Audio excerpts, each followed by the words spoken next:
most destructive thing we humans do is eat, which is madness.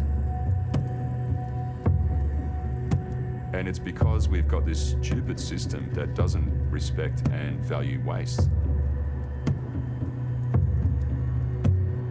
We've spent the last 100 years removing ourselves from our food system, and I think we need to spend the next 100 years living in our food system like we've done for millions of years.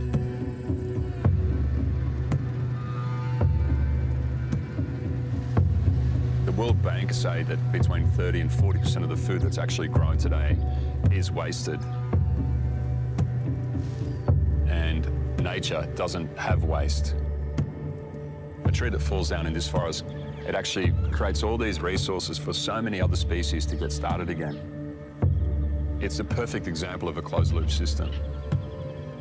I don't see why a house should be any different to this. I've always had this dream that our homes could be a place that provides us with everything that we need. Imagine if our houses grew our food. Imagine our cities as ecosystems feeding themselves. Imagine if we could green our homes and every family could feed themselves.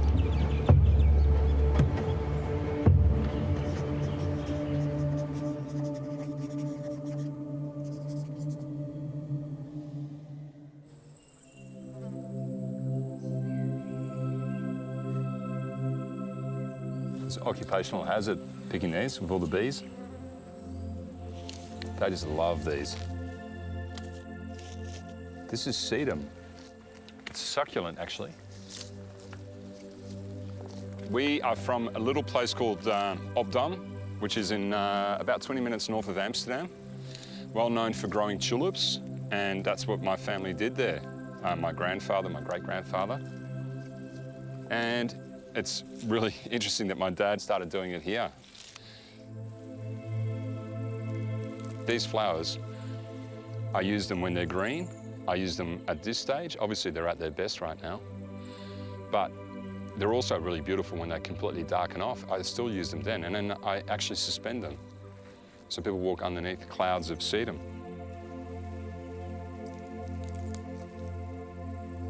I've got this from my dad. I personally don't believe in talking about doing stuff.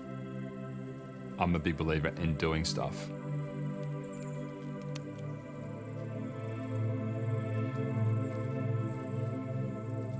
When people see a physical, living, breathing example of an idea, it's much more powerful than verbalizing that idea.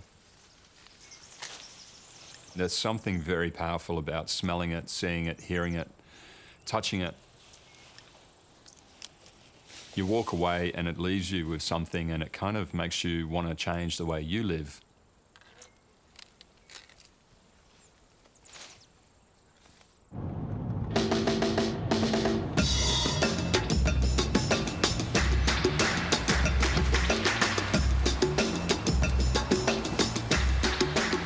I'm an artist, and I understand that if it's not desirable, if it's not aesthetically pleasing, if people don't love it and don't want it, it won't become an idea that's mainstream.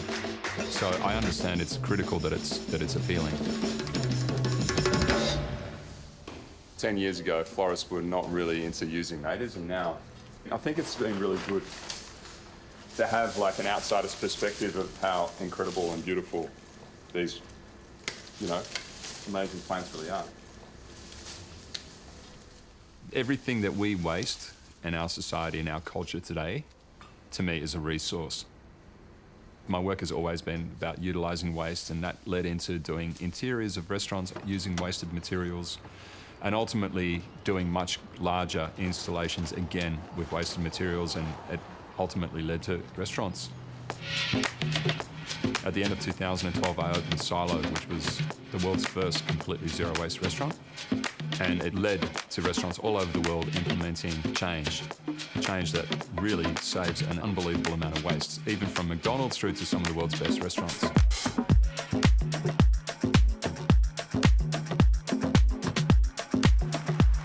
Imagine your house growing food on the roof, on the walls.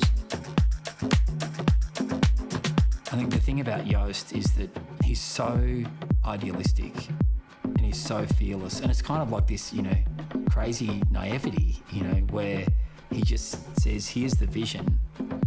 And it's this massive, bold vision. And then he gets to work on it. So I want to prove that we can live zero waste. And to achieve that, you need to solve waste where most of it is generated, and that's our homes.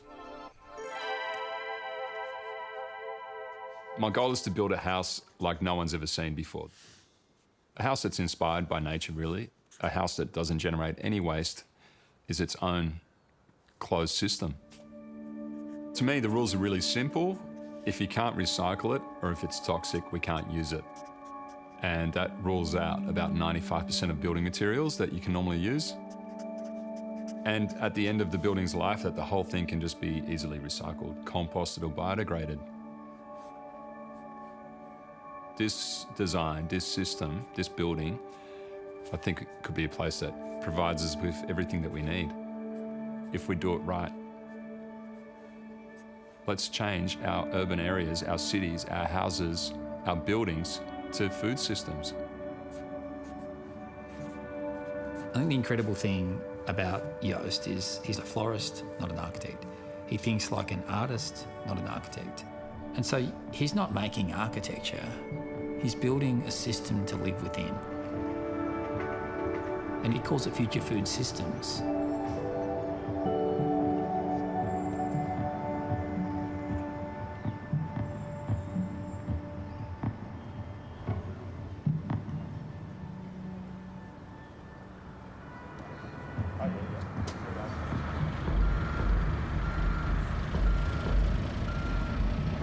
There's so much waste generated by actually getting a site prepared for a building. And there's so much energy and cost that goes into the foundations.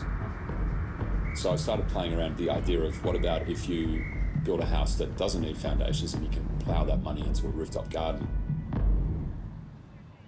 The way that houses have always been built historically is that you put them on stumps or on a concrete slab on the ground. But for every kilogram of concrete you make a kilogram of carbon. The incredible thing about the greenhouse is that it doesn't use concrete footings. Instead, it uses soil on the roof to weigh the building down.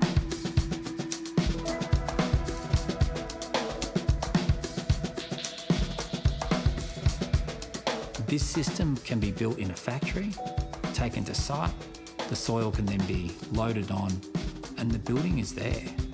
This is a great solution for a rapidly urbanising society.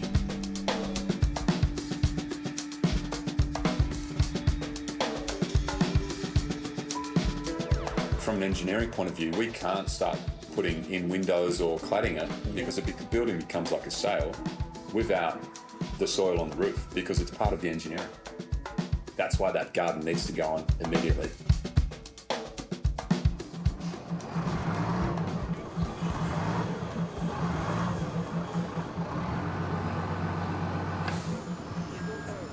How amazing is that view through there? You get to see the MCG and everything. So the soil is going on the roof.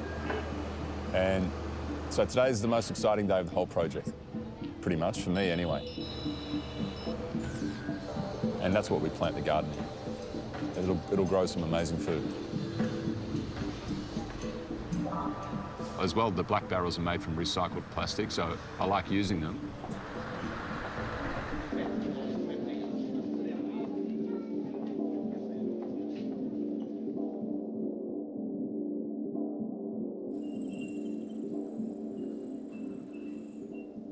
So this is a 44-gallon drum. So I've got this thing about 44-gallon drums. The last 100 years were about oil, the next 100 years are about soil.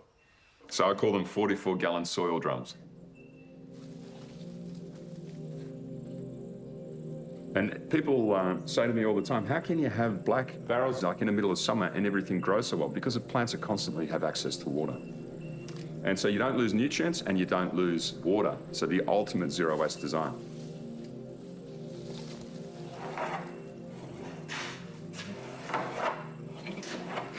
You can see how there's a real science to this.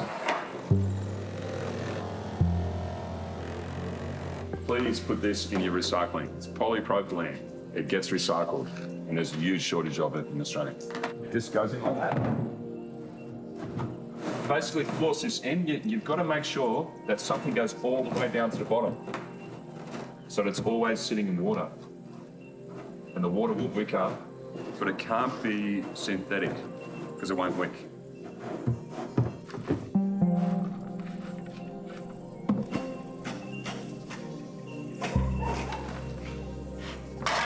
So if you want, let's say you're growing watercress, you have it all the way up there. You want the water as high as possible. And you know, the water level doesn't stay like that all the time. It's just when you're watering and then the plants start pulling water out.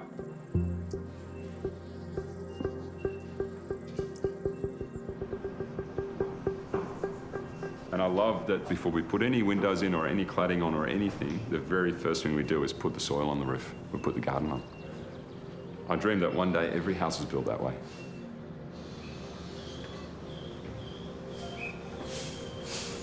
Yep, perfect.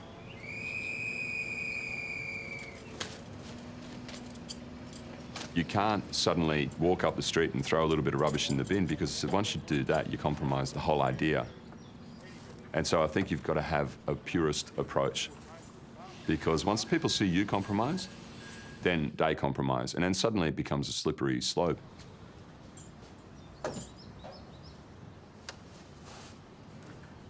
All transport companies want their pallets wrapped. I hate wrap because you can't recycle it. It just ends up in the bin. And so someone told me not that long ago about a guy who is a winemaker. He hated that his wine, his organic wines, were getting wrapped in this plastic that just ended up in landfill. And so he invented a plastic wrap made from food waste. So we get to wrap this garden in stuff that we can then compost, which is really cool. We don't need to be generating any waste. It's my philosophy. So there's always an alternative, there's always a solution. No, I'd rather, no. But it starts with the soil. It's all about the soil. I know how good the soil is, so I know stuff will grow really well.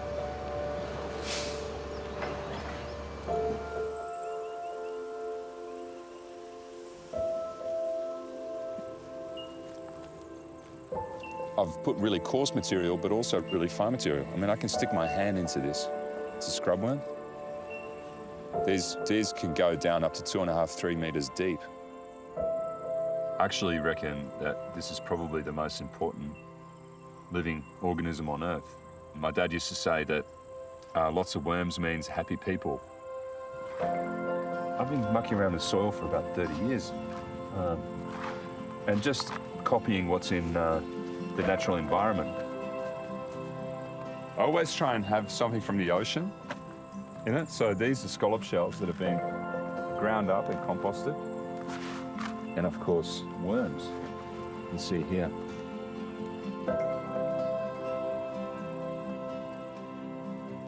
Just a few. This is bincha, my favorite potato. The most success I've had is 34 kilos of potatoes from 1 square metre. It's remarkable how much this will yield. And I love this because the soil's made from waste and the barrels are made from waste.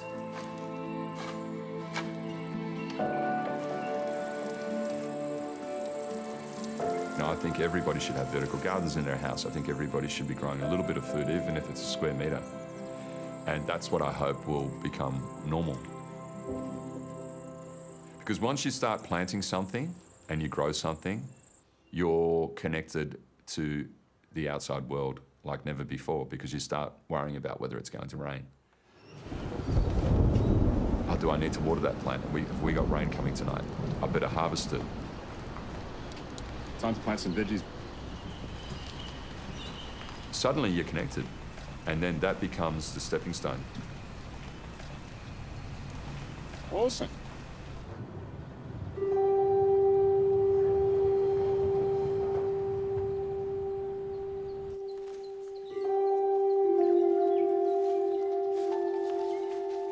Whatever this tree is a deciduous tree here. It's dropping leaves, and it reminds me of my childhood in Holland. We must have had a similar tree growing. What's so exciting about today is that everyone's holding a phone in their hands and everyone can follow the project. And look at this one.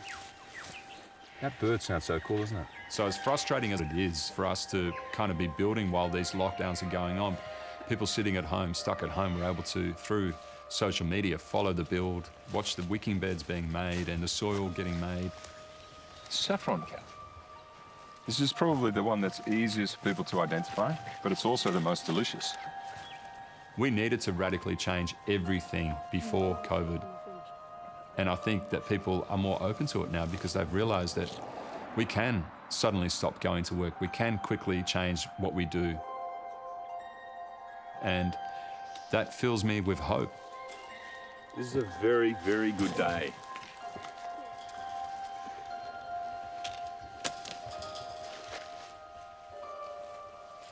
That's it. You've just picked the most perfect one.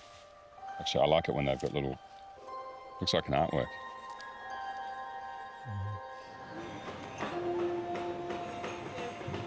So this is the south of the building. That's why there's no windows. Yep. So there's no sun. And yeah, we've made a ramp so we can get visibility access and that sort of stuff like that. Use complete waste for the ramp. So this is all form ply that's been used many, many times by concreters. You can see some of it might have been used many times. Yeah. We use that form ply. Getting things done on time has proven to be impossible. Constant lockdowns, and it's quite a stressful situation, especially because I've got two friends that have left their jobs ready to move into this place. Yeah. All right.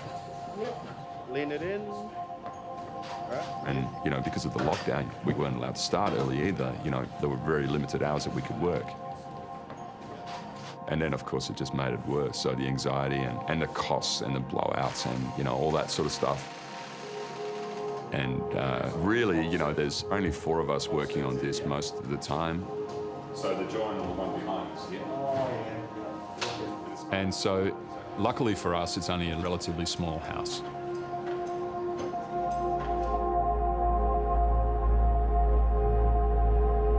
Australian houses have been getting bigger and bigger and bigger. So in the last 100 years, our houses have got 4 times bigger than they used to be. You know, these houses are over 200 square metres. Joost's greenhouse is under 90 square metres. So it's less than half the size of that. And the single biggest carbon emitter on this planet is buildings, is the built environment. It gives us a carbon problem at construction, and it gives us a carbon problem for, you know, the operational life of the building. You know, it's time that we all just used a little less space and built a little bit more quality.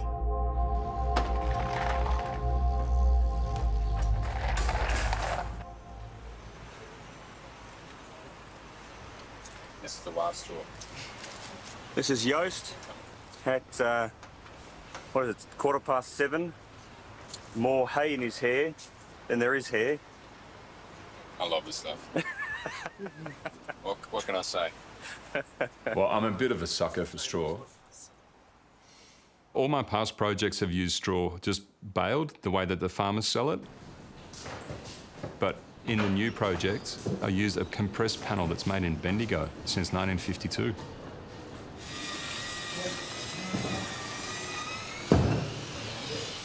This panel was very popular in the 60s and 70s, and then it became like this hippie product and people started designing it out. And I'm trying to resurrect the product and bring it back and make it more popular so that every building is made with it, because it's really easily recycled. And it's completely made from waste.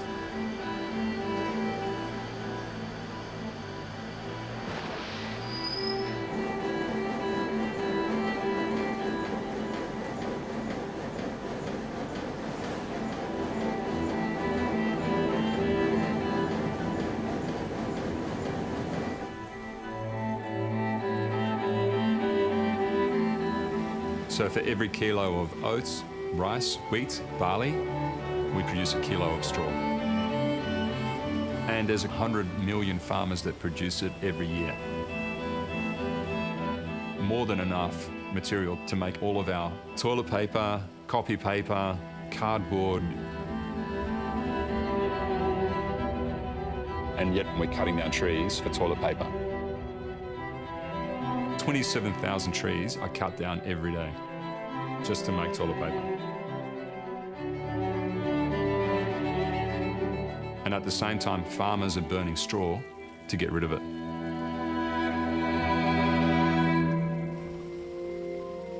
Private farmers are sitting on an untapped resource, in my opinion. A huge potential industry here to use agricultural waste that could go into paper and particle board.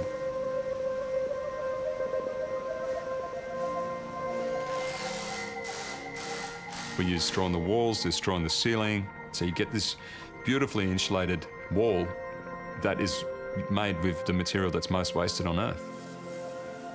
And best of all, when it's tight and compact, the straw in itself is very fire resistant, which makes it even more amazing. And of course, any waste can just be either composted or biodegraded.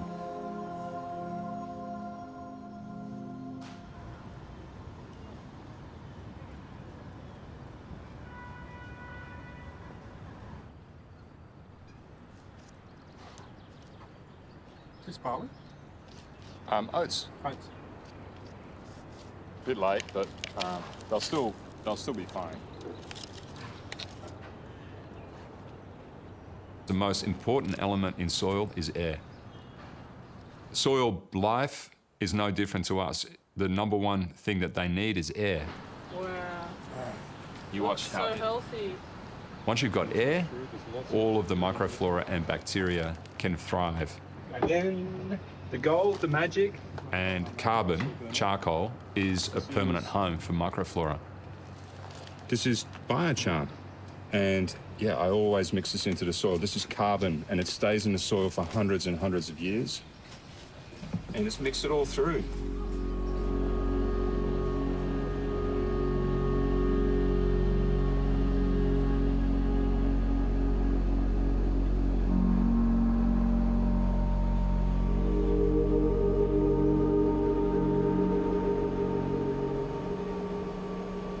Biochar is highly porous. Its surface area is huge. If you've got a gram of just ordinary biochar from a woody material, it will have the surface area of a tennis court. It's huge.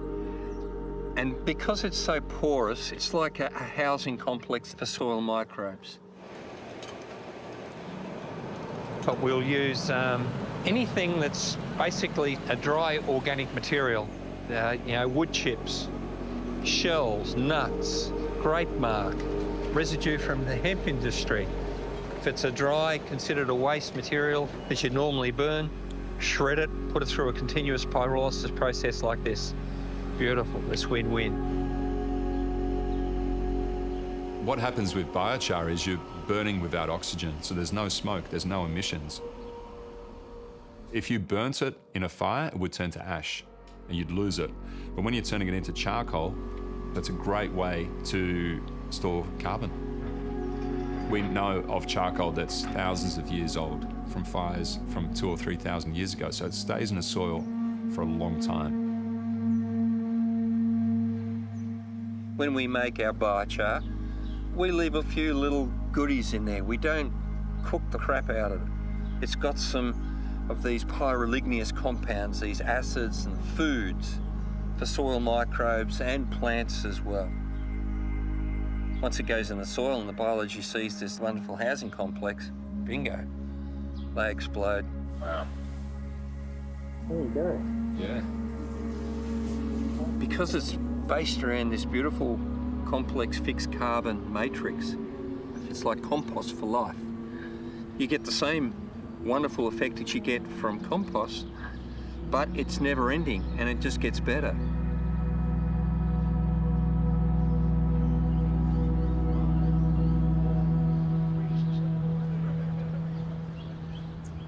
Welcome to our first live stream, Future Food System live stream. I'm really excited to have Jeremy here, who's a real architect, unlike me.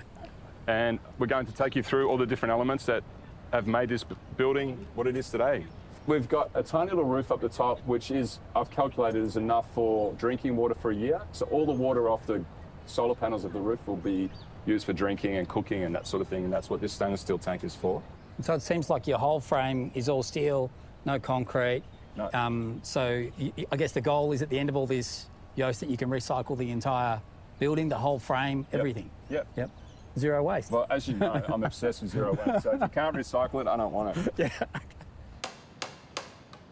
This building, what most people say when they walk in and they go, it doesn't smell like a house at all.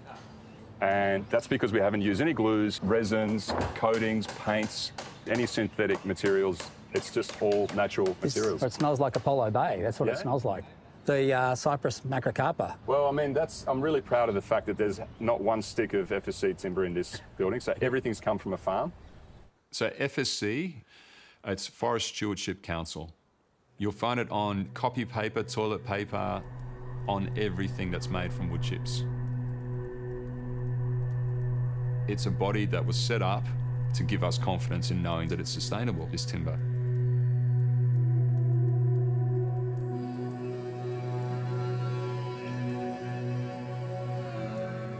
"20 years ago, with Jenny, my wife, we went into the Amazon, and flying over the Amazon, we saw the clearing and the logging that was going on, which was so disappointing because we went deep into the Amazon and saw how diverse and beautiful it was. I noticed a place that was cutting timber, and it was obvious that the timber came from an old growth forest. And every piece of timber had an FSC stamp on it. And that made me think, hang on, isn't that supposed to be sustainable timber? Isn't that supposed to be coming from a non-wild source? So I can't support wild forest getting turned into FSC timber.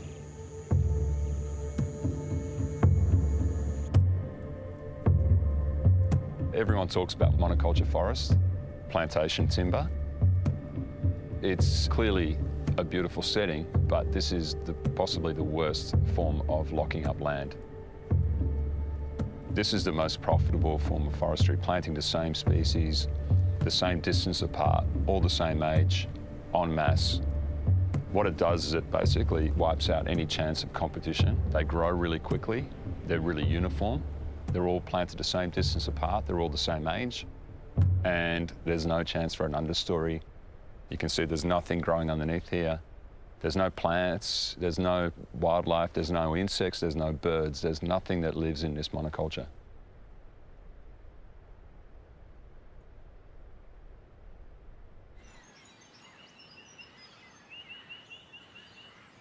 We've walked through an old growth forest, and the biodiversity just under your feet is incredible. The amount of different species of fungus and ferns and grasses.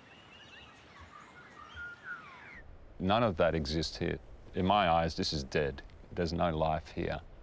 And sadly, this is the most common form of forestry globally. So we don't need to be doing this. We could be getting our timber from farmers.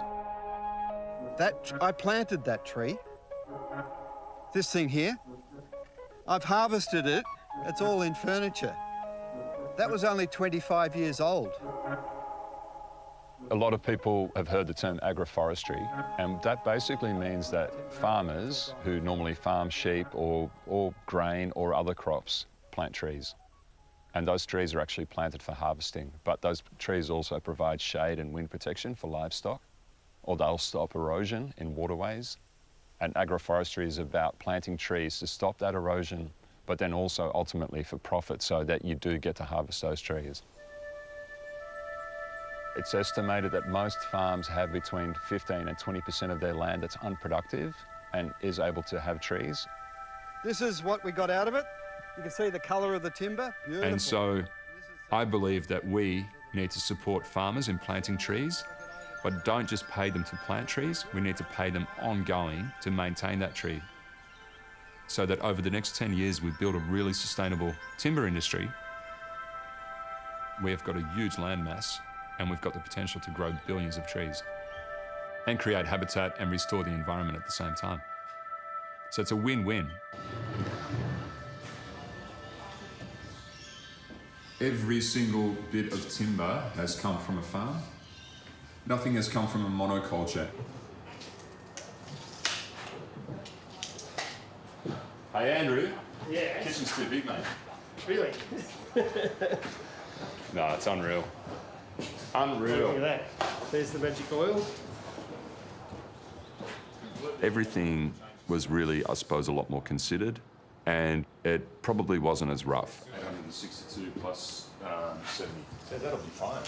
Yeah, Like all my other work was made from recycled material, so you'd bang, you know, sheets of ply from a packing crate from Caterpillar on the wall, or, you know, everything was kind of made from recycled materials. This is the first project where everything is made from new materials, because I wanted it to be an idea that was available to the masses. So my approach was make it from materials that are ubiquitous, anyone can access anywhere in the world, but create a paradigm shift, you know, the whole, you know, using straw, not using PVC, not using toxic glues, not using monoculture timber. I need a table that's... a long bench. And because the projects that I do are open source, it makes it very easy to collaborate, and people feel really comfortable putting their ideas forward. It'll work. So, and you can just put a few other timber chopping boards on that and use it as that. And that's always been my approach, and so it becomes like this creative project where it constantly evolves.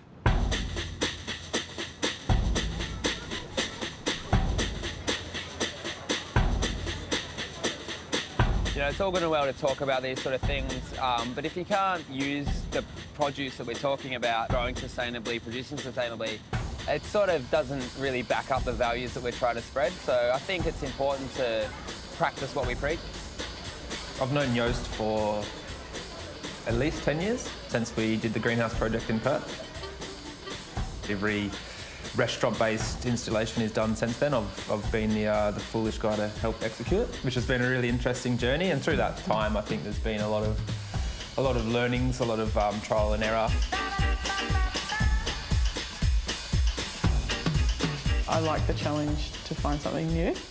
And even though we're in the world of hospitality and cooking, and that's what we do on a daily basis, I think we've come to a time and like a realisation for everyone that something has to change.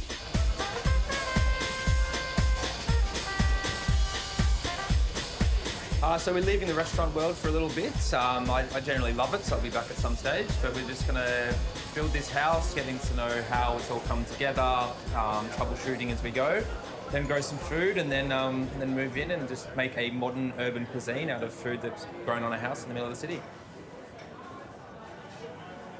But I think living in it and really figuring out how to get it to work properly for people is important, and we're interested in learning as well.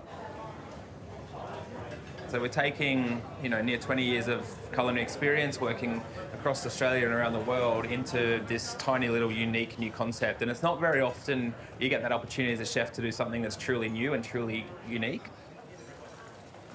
If we were asked what our dream situation would be, you know, in our careers, this is pretty much it. You know, it's exciting, it's new, it's got meaning, and it's going to be delicious. You know, I'm really confident we're going to create some delicious food that people will go, wow, full of flavour and delicious, and it came from here, this tiny little box in the middle of, you know, Federation Square. Like, that's just so exciting. That's so cool.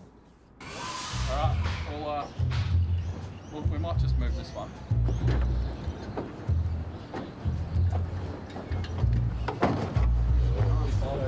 Really careful. So we've got this insane system that harvests fish out of the ocean, grinds them up, pelletizes them, and then sends them all around the world to fish farms. That, to me, is beyond belief.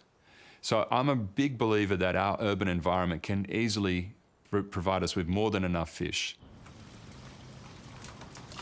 So a city like Melbourne, I believe, could have over 1 million micro aquaponic systems producing more fish than we can possibly eat. Beautiful fish, aren't they? Yeah. Oh, they look so happy. Yeah. So that is. Have a look underneath there. Beautiful blue yabbies. The way that we've set it up, we've added another element, which is yabbies, which sit in a separate tank because the fish and the yabbies will often eat each other. So we've got them separated. You know, when we came in and one had its arm, like its claw missing, they become territorial. They do, yeah, they're really territorial. And is this enough muscle? I didn't expect to learn as much as I have around aquaponics. It's something that Matt and I had done before, but this was a lot bigger. control? Well, so with this one, right, in here, so this is called an auto siphon. So what it does is... Matt Stone, you should listen to this. Yeah. And that air... Joe, she's a sponge. And, like, she doesn't sleep. She just will Google stuff, research stuff, buy books, and then within a very short time, she knows more about it than I do. It's awesome. You know, and that's a real joy when you're working with someone like that who's so passionate about it. I love when it's something so simple. Yeah, so basically the fish poo will get turned into plant food. Yeah. So this bit of rock compared to a bit of bluestone or whatever that you would see, this has got like 10 times the surface area. Because it's got all those little nooks and crannies, the little holes. Yeah. So the bacteria live in there and they convert the ammonia into plant food.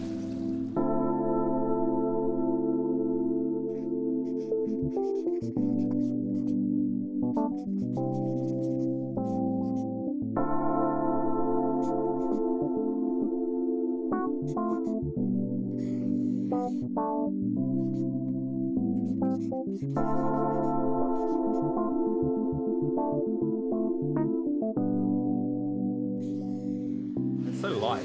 Yeah, exactly. Yeah, well, they're full of air. Yeah. All those little holes are full of bacteria. So it's light. It's full of life. Correct. Yeah. Yeah. Exactly. Yeah. It's just living like the soil. Isn't it amazing? Like it's always the same concept. Yeah. No matter if it's like a wicking bed or soil or... Yeah. Yeah, it's really cool. The aquaponics system is really mimicking nature. The fish generate waste. That waste gets fed to the plants, and then it also filters the water and cleans it out again. That's why plants in aquaponics system look so lush and green, because the fish thrive and make that system thrive. But we can't have 1 million micro aquaponics systems in Melbourne if we're relying on ocean harvested fish to feed them. But we met a marine biologist who had done a study on fish food. And she just said to me, I don't know if you realise, but worms are the most perfect food for fish. They contain everything a fish needs to thrive. And so that was a game changer. I just went, well, that makes so much sense. We just put our organic waste that we have left over at the end, feed it to worms, and then we harvest the worms and feed them to the fish. It's the ultimate closed system.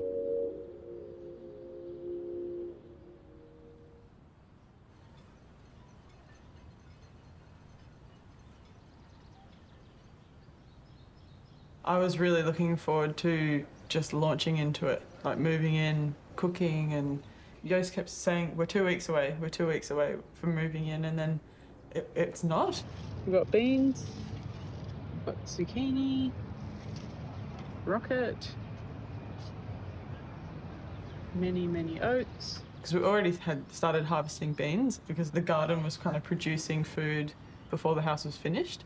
So it's kind of frustrating. We wanted to use that stuff.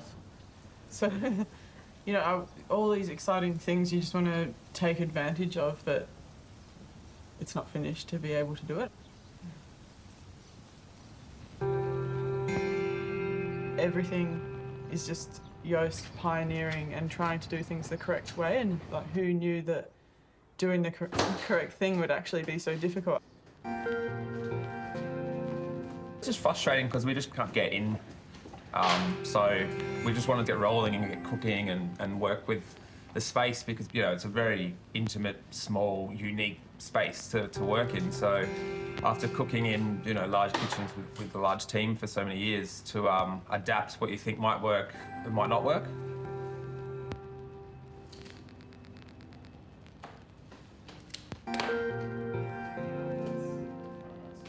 And Matt and Joe have left their jobs, so they're really reliant on this project getting finished, and we are now at least 8 weeks behind, and so we've decided to have it as a building site, get some people through, have our first event.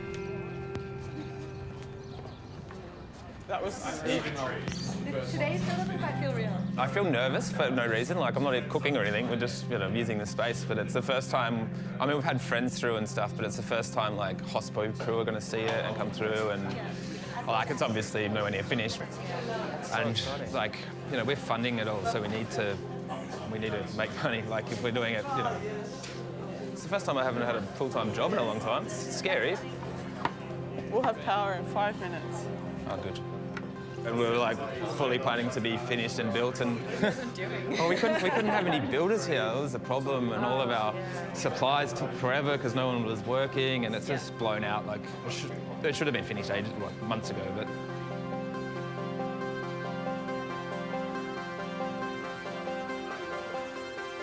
I'm still hoping to achieve being open by the end of this year, but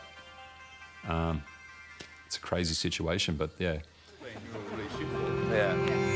Zach's got a bit of an eye for some of this stuff, hasn't he?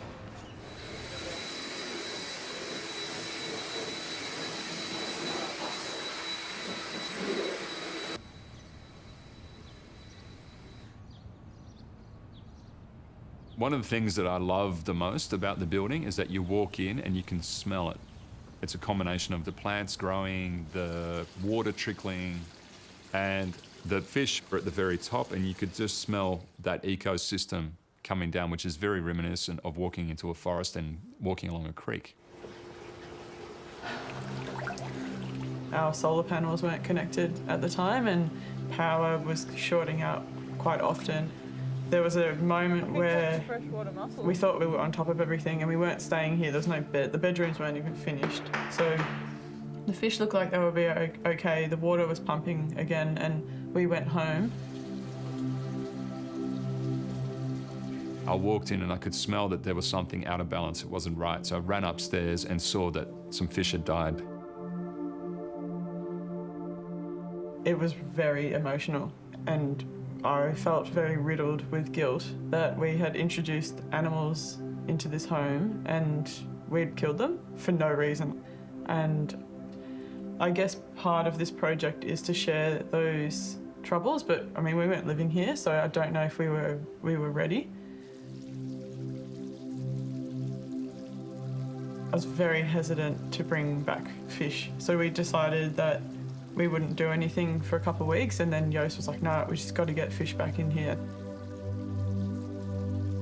It just shows that ecosystem is reliant on human tenants as much as nature is reliant on all the different elements that make that work.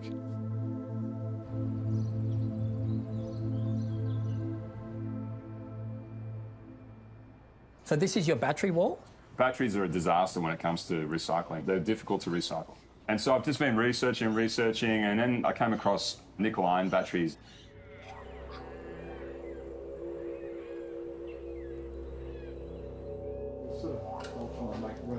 So, okay, I bought these in a scrap metal yard for $1 a piece sort of thing. Yep. Brought them home.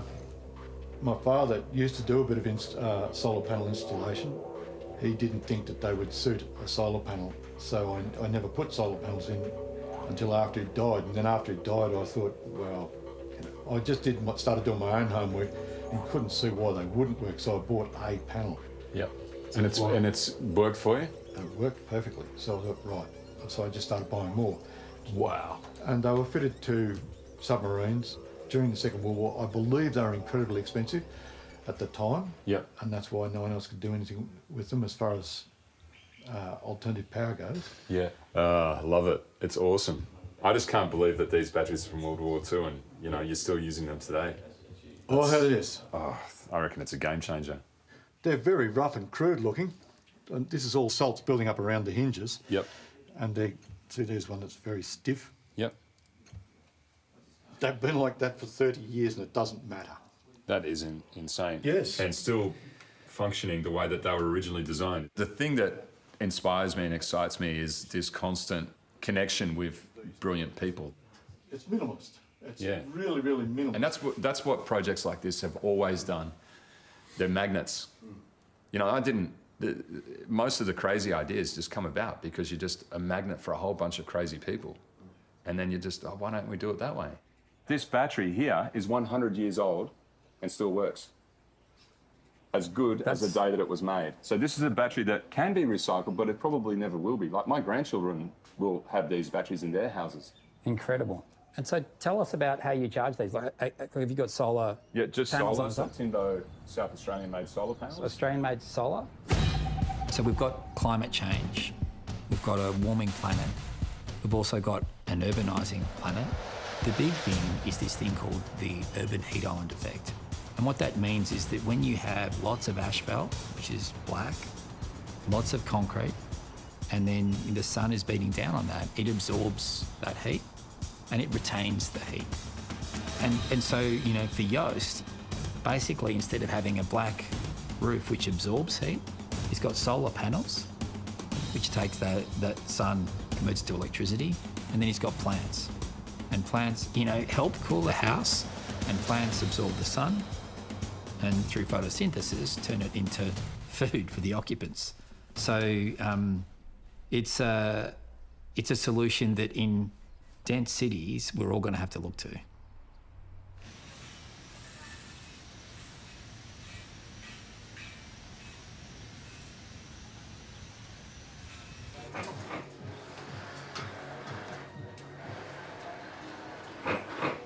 That's great. So we've got air in. Yep. You're going to sort the air out. So as I say, draw it from the base because carbon dioxide will sink to the bottom.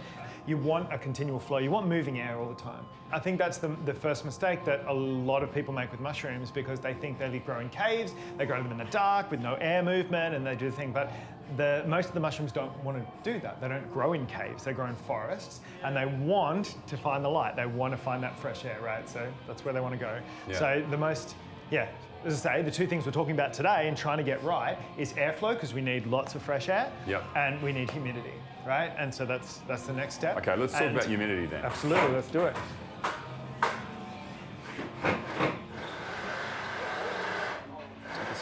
So basically, this is going to fill with water to a certain amount, and then underneath here is a big fan, big plastic fan, and a really strong motor in there. It basically creates a sucking action and sucks the water up through here. So basically, little tiny droplets of water will shoot out from here. So the issue with it being on the ground is that will it reach high enough to get humidity to the top? Is that where the shower could come into play? Absolutely.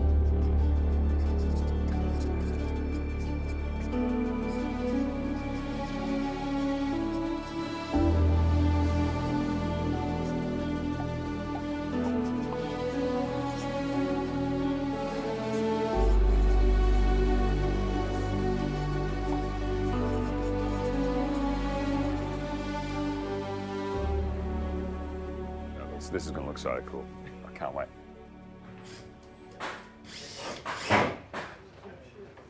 Hey, John, do you want to put the first mushroom in? I'd love to. Not getting these guys' way. It's a white oyster. White oyster going in. The mushroom wall. Okay, Joe, and you need to go and have a shower to make sure they've got enough steam. Yeah. Thanks, mate. Absolute pleasure. Exciting. I cannot wait to see this full of mushrooms.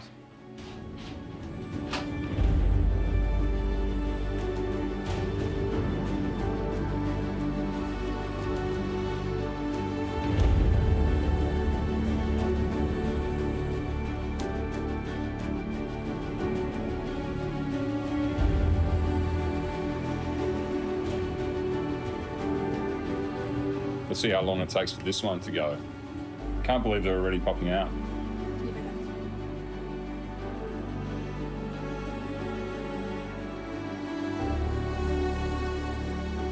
I mean, the whole goal, right, is that you built a house that is essentially food positive, that it's enough for Matt and Joe to live here, to get enough water, to have enough energy, to have enough food here. Yep. And also they want to have they like entertaining, right? So they're going to have friends over. Yeah. So it's actually going to be, more than enough food for them to be able to... That's my goal, yeah. Yeah. And so do you think that that's going to work? Like, you know?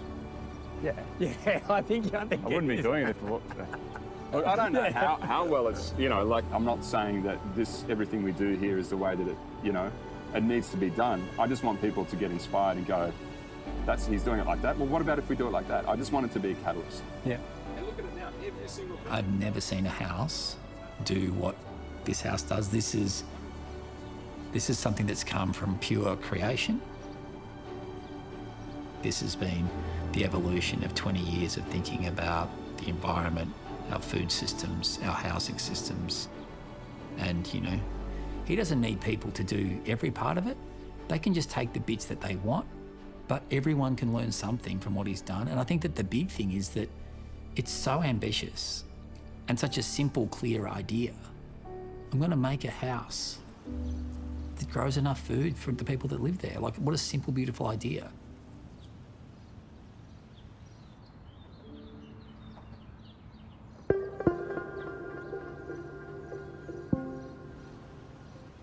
We were kind of ready to go, but we couldn't occupy the building. So for a lot of January, it just sat there. I probably should have waited to install the batteries because nickel-ion batteries need to be used. Otherwise, they go to sleep. And once they go to sleep, you've got to wake them back up, which can take up to 6 weeks. So delay after delay after delay. And we just struggled to get them connected. And eventually we did get them connected, but they were sitting still for too long and not being used. They'd gone to sleep. And we didn't have enough time to resurrect the batteries and charge them properly. I've now installed another Australian-designed battery, which doesn't have as long a life as what nickel-ion does, but it's still a brilliant battery that they have actually put a lot of energy into making sure that they can be recycled. In hindsight, we should have just run all of the electrical equipment, the batteries, all of the tools should have been charging off those batteries. So it's my fault. I got too excited. I should have installed them later.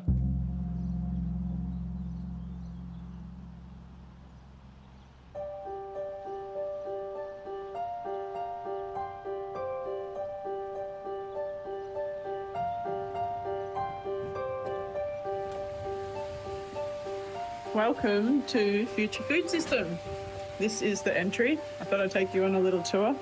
So this is one of 2 aquaponic systems we have in the house. And currently we've got golden barramundi and regular barramundi. That's our bedroom with a grow bed. So we've got plants growing in the top. That's designed by Joost. There are solar panels out there and they wrap around the house like that. We head up to the biggest module, which is the kitchen and dining room. There's Pickies. Hey, Picky. It's our MCG, our cricket farm. So we use crickets as a source of vitamin K2 and protein. Dog first crickets.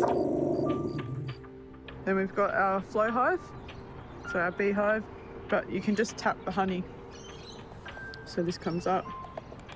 And then in here we have our bees, so there's not much honey in there at the moment.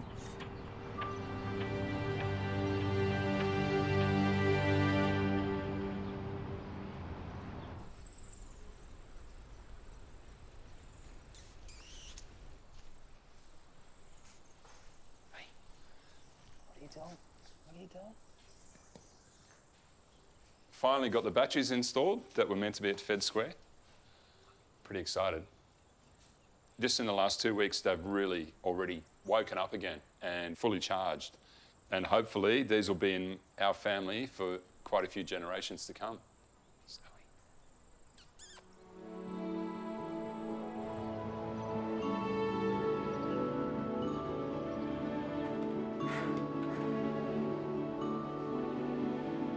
We're not serving any guests, but we're still here. Some more bits and bobs from the garden. We have harvested over 40 kilos of pumpkin. That's been pretty cool. And there's a view from the kitchen window.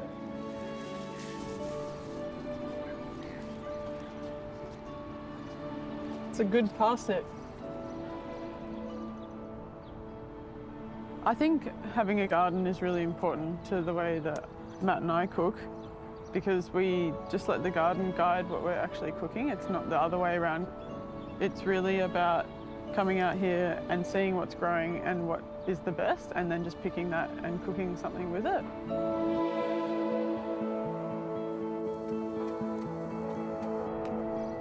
I mean, you might eat snow peas for a week, but they're probably the best snow peas you're ever going to eat. And then you learn how to serve snow peas 10 different ways. And then the next week, Calvino Nero is ready, and then you cook Calvino Nero 5 different ways. So I feel like we're really pushing ourselves with our cooking.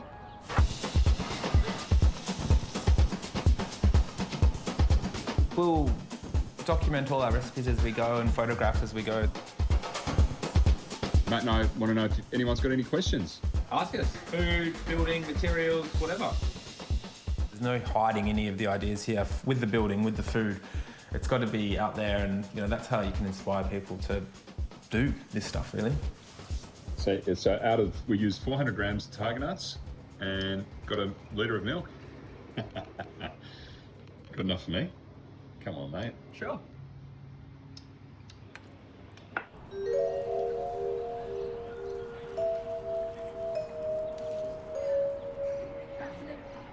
Isn't that mental? Tiger nuts. It's so cool. So that's two blades. 1, 2, 3, 4, 5, 6, 7.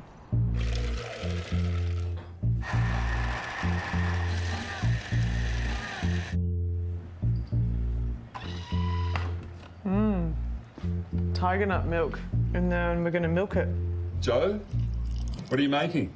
Tiger nut ice cream. It's really starchy and really sweet. And then this nut meal, use it for stuffing or put it in the tiger nut cake as a bit of moisture. And then the chickens love it. I've never used tiger nuts before until this house, but they have been a real lifesaver when you have to have something to produce sweetness, or, we're not growing any wheat, so to use it as flour is awesome as well. And I like that challenge. The challenge has kind of introduced me to something that I'd never imagined. And then to be making things that are nut-free, dairy-free, gluten-free, sugar-free, all from this magical little tuber.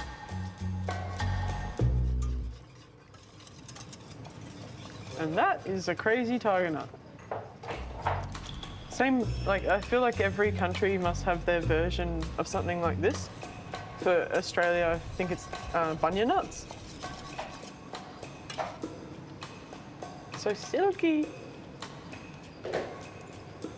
Liquid gold. Magma. Yum. I love cooking.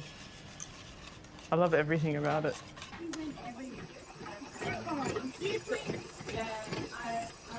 And look, there's ice cream. Wait, is that ice cream? Yeah. Oh, I Look at the gold, it's frozen. Does it feel cold?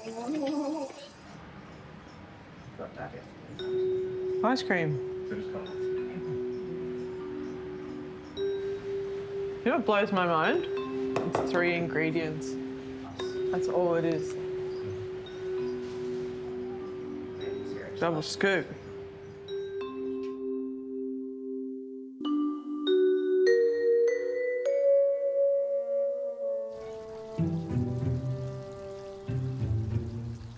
I was hoping to see some babies in there today, but...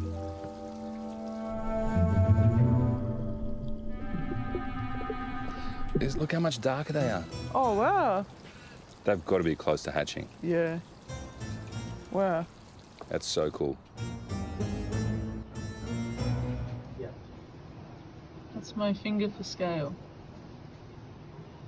We thought that this project would be successful through social media, but we never expected it to be as successful. So we've got people all over the world following the project. If you told people that mealworms eat polystyrene, they wouldn't believe it.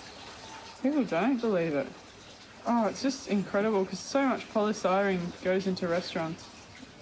Joe posted a video and had 40,000 people saw it, on mealworms. Wow. And I think that that's what shocked Federation Square as well, that the reach that we have had globally is phenomenal. It's a little bit like a butterfly, yeah. So then do they just fly out of there when they're... I don't know, I haven't worked that bit out yet. Possums or the birds? No, I think it's possums that have actually beaten us to it. Had a little nibble. We are doing a dish at the moment, which is a cake that we're layering with apples, and it's served with a tiger nut ice cream. I did a video of how to make those cakes, and surprisingly, a lot of people have sourced tiger nuts on their own and have made them. I mean, that dish only has 4 ingredients, and all of the ingredients are coming from the house. Eggs, honey, tiger nuts, apples. Yeah, it's kind of a no-brainer that things can be that simple, but you're not missing out. This is so unique, and it's already becoming the catalyst for change. That's pumpkins, we've got zucchinis, pumpkins, tomatoes in that bed. In the middle, we have some tall, skinny tomatoes. The way people are looking at their homes, the way they eat food, how they prepare food, the waste that is generated by food. I have gone zero waste at home by doing a few simple things. Everything gets put into a bokashi bin or into the worm farm. Nothing's too small, I think, be it growing some parsley on their balcony, but the upside of it is it's always more delicious. So it's kind of, you know, we're proving this is possible, and all the scraps and that went straight in the top of that. That's you know, if people want to make changes at home, just little things, nothing is too small. And once you start to do one or two things, it just becomes infectious, and you just do the next thing, and you know, in a short matter of time, you can actually be making a really big difference. And with some small changes, we didn't produce any waste. Imagine a world without waste.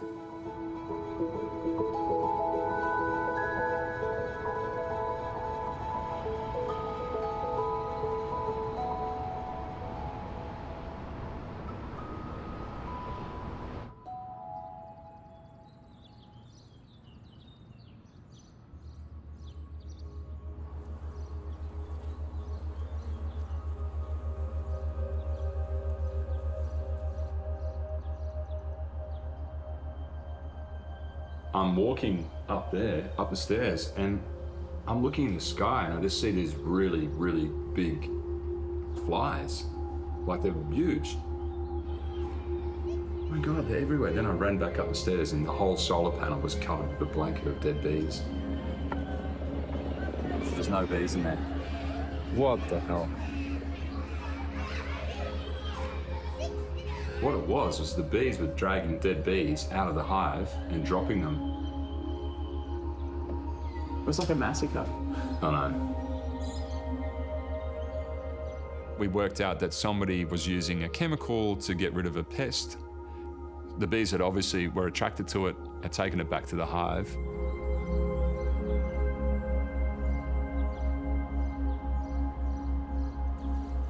Luckily, the bees are smart enough to work out, don't go back to that spot. And within a week, the hive was back to full strength. We couldn't believe how resilient. I was shocked. I really thought that I'd lost that hive.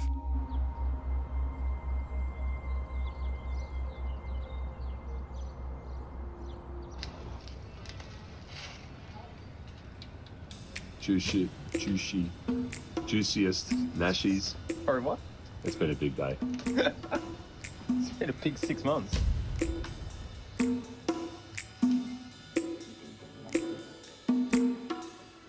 What are you doing?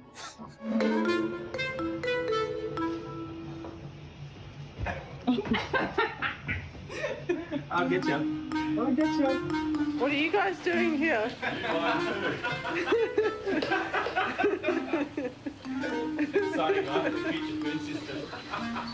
You guys can do the mushrooms. I'm going to do the barramundi.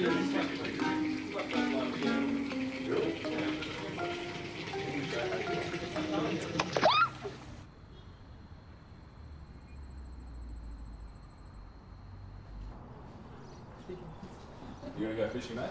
I don't know if I'm going to be able to get one. That's not the attitude, mate.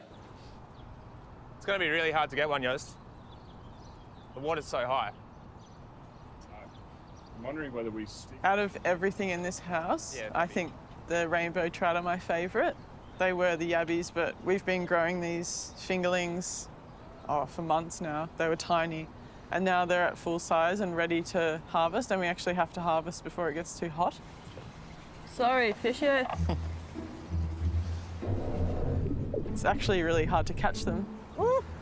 Using a net, you'd think in a small container you could just reach in and grab them, but they're so tricky. Oh shit, sorry. It's hard. We've been living with them and we're gonna have to kill them. Which, yeah, I know is part of being a chef and eating food, but doesn't make it any easier. you want me to like poke something one way, just get them to go towards it? Yeah. Or maybe I could use the GoPro. Oh, shit. If we poke them under there, they can swim out, so we can try to get it. Oh, it's really murky.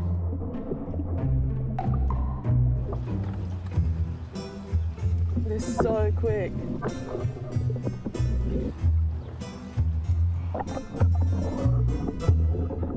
Keep going. Oi! Beauty. There you go.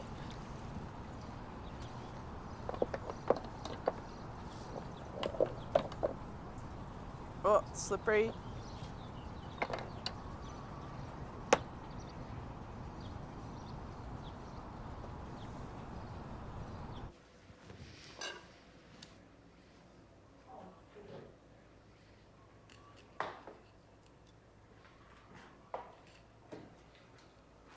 It's got a lot of fat in there. It's really healthy. We always have the connection with the food of where it comes from and that you have to kill something if you're going to eat meat. And when it's in your house and they're really beautiful and you feed them every day or they're there, you have to use all of it because you're killing it. That'll be roasted for the sauce. The guts we save up till we've got enough to make a batch of fish sauce, and then the fillets, they could be roasted or pan-seared or baked in the oven, however you like. To have this fish, I'm going to have to kill it, gut it, scale it, and then prepare and then feed it to people. And I hope that they realise that, you know, you actually go through probably a bit of trauma when you kill something. I don't know. I don't have that connection so much. I'm more like it wouldn't be here without us growing it to eat. So I don't know. I think it makes you much more respectful, for sure. Like you have to make sure everything's being utilised. You definitely wouldn't waste anything. So I think that's a really big motivator. But for me, I don't have an issue with that sort of side of things. Far out. What? This is alive 6 minutes ago. No, it's in pieces. Because we've grown the fish, you see how much effort goes into every part of it, feeding them every day and making sure the water's clean. It's got like really nice fat around its stomach. It's really healthy. Then when we go to use it, really give justice to the whole animal and not waste anything. Like the swim bladder. So we can clean it up, dry it and then deep fry it and get a cracker. And then same with the eyes, you can make crackers out of those as well. The skin as well. And then the bones will go into compost, which then goes back into the soil. So it's just a complete closed loop. Things like organic waste and water and cardboard and all these things actually get used on site. So this system, this building, uses all those materials as a valuable resource and recombines it back into the building. So cardboard gets ground up and turned into food for mycelium. Then we harvest the mushrooms and then that compost that's generated by the mushrooms then goes back into the gardens, and things like organic waste goes into a biodigester, like a big stomach. So we inoculate this tank with cow manure. Oh, I thought you were going to put your hand in there. Oh! Hang on, I just washed this shit. Put a few flowers in there. Done. And then that just goes into the base. Yeah, so yeah, the bacteria from the cow's stomach will break down all of our organic waste and turn it into gas and amazing fertilizer.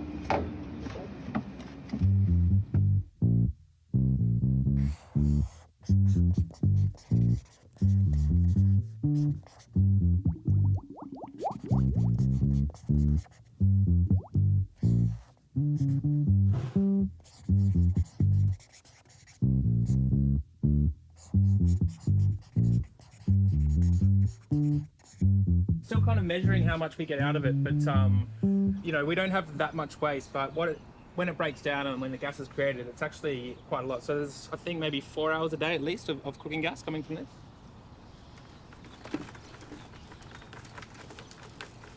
So just add a little bit, poke it in, add a little bit.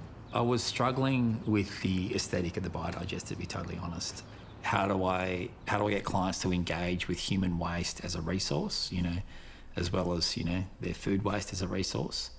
I think that sort of technology in an urban environment should be handled at a civic scale, at grid scale, but I think it's incredible and I think it's great in, you know, remote locations.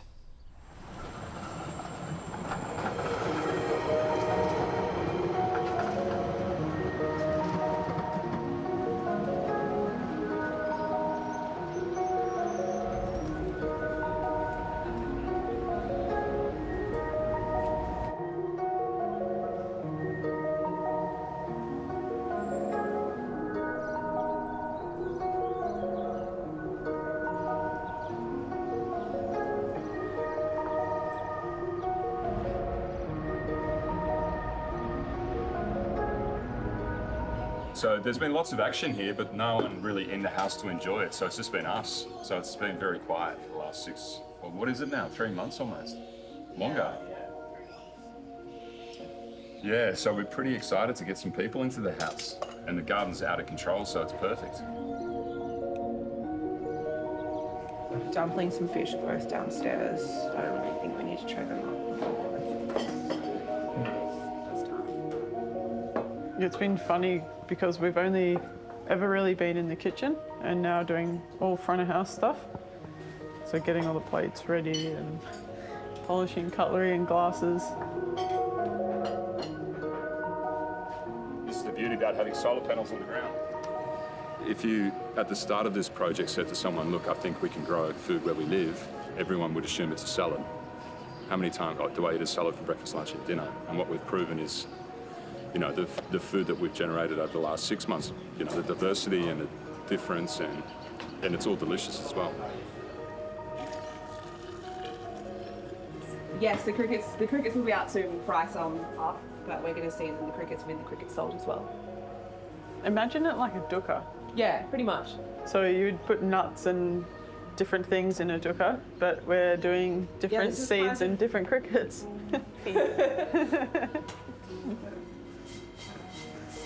Look at this. I'm nervous, haven't cooked for anyone in so long. It's kind of like a garden salt, about a quarter roast cricket.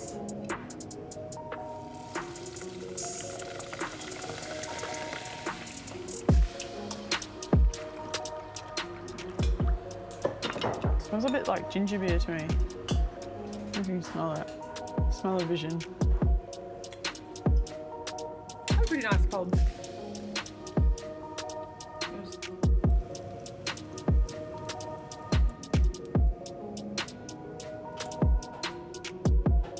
It's like having people over for dinner. So it's not like a typical dining experience. So it's just like you would have a dinner party at home. It's just having people over for dinner. The only difference is we just don't know who's coming. Hello. Welcome. Hello. I'm Joe. G'day, Joe. Come on in.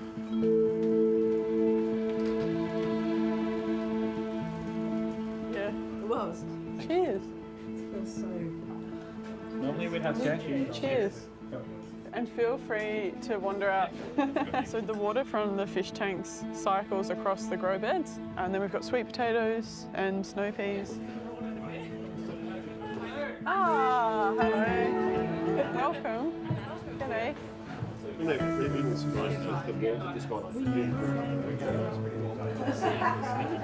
Alright everyone, welcome to lunch.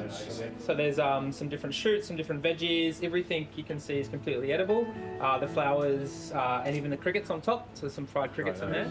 It's very casual, it's like dinner at home, right? And the idea is just grab some leaves, put it through the dip and just eat it with your hands. Lovely. Cool. Thank you. Thank you. Try the cricket.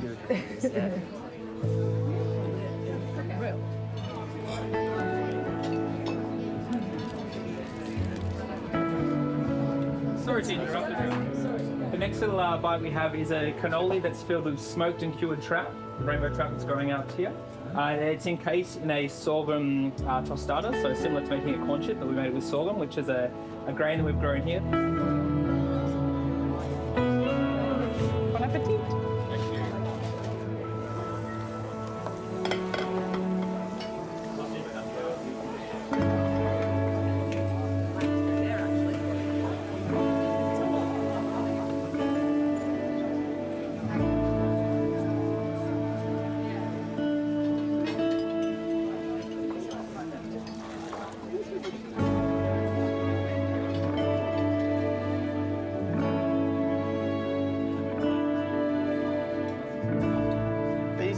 cured, then smoked egg yolks.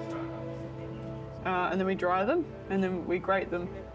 Sorry to interrupt again, guys. We have a kind of pasta that's not pasta. It's made from celeriac that we've just really lightly blanched. And so it's like a gluten-free, dairy-free carbonara, kind of. That's how it is. It was delicious. Thank you.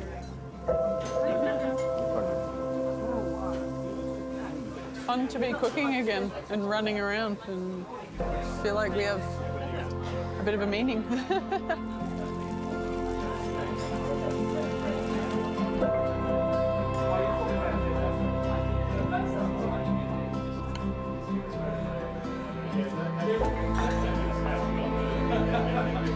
I think the guests have got into it. They've ate some crickets and had some things that are familiar, not familiar, and mixed it up. Yeah, not being able to cook for people has been hard, and not having people being able to go out and dine. So I think, you know, there's a really nice feeling in the air that finally we can be around each other. Yeah, really nice. It's funny, we were worried that we couldn't remember how to cook, but clearly that's not a thing.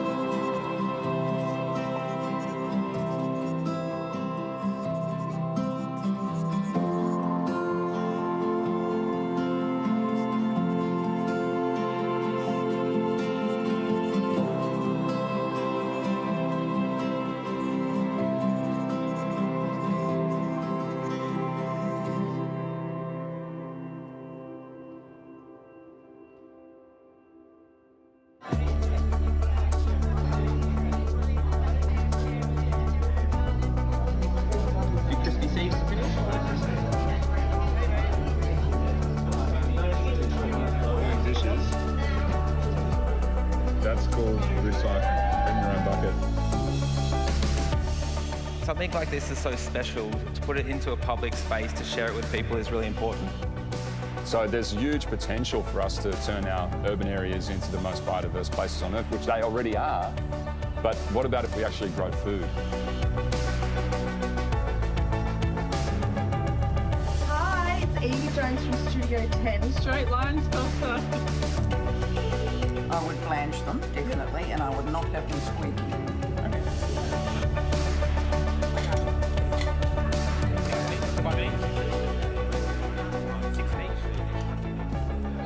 You know, a lot of our colleagues are saying, oh, it must be so nice to only cook for 14 people a night.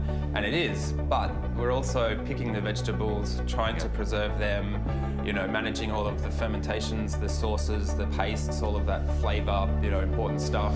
Wow, it smells amazing. There's so much flavour in there. It's a multi-course dinner, so we're cooking, serving, washing the dishes. Usually by 10:30 we've finished cooking food. And then clean up again. And then we clean up, vacuum, mop, finish the dishes, and then we're usually in bed by like 1:30, and then do it again.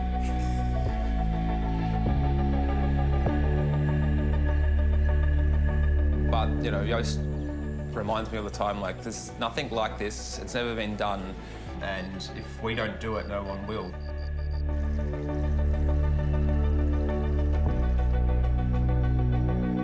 It's very fulfilling being here. Being small.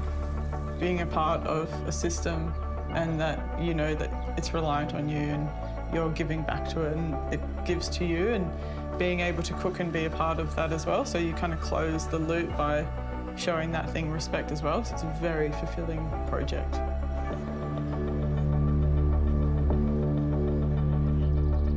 I view the building like a dandelion. We've planted a dandelion, and when it flowers, its seeds go everywhere. That's how I see it.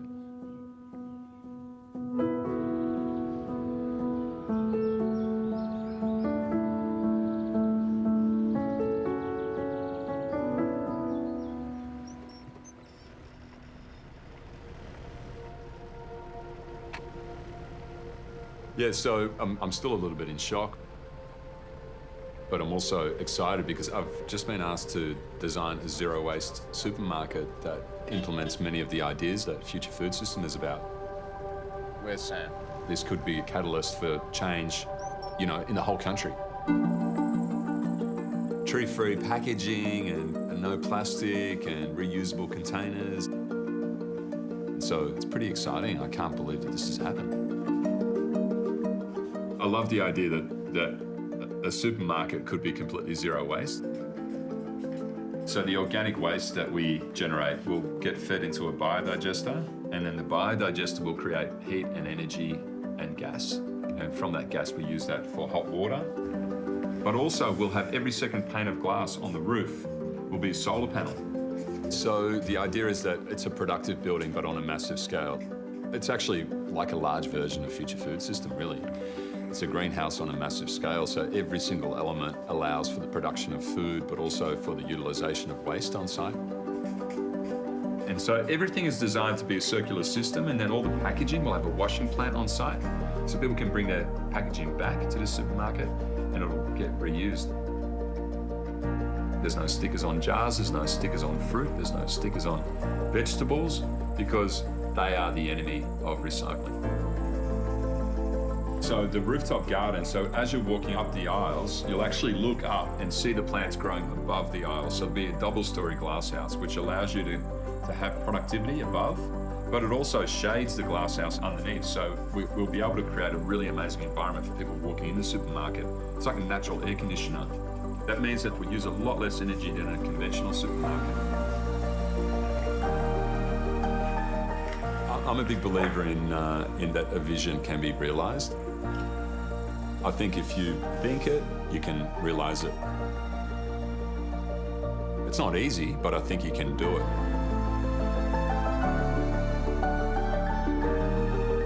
It's not a compromise to do things sustainably. We can do everything that we want and have a much better life. It doesn't matter how big the dream is, you can actually make it real. And that's really what Greenhouse is about.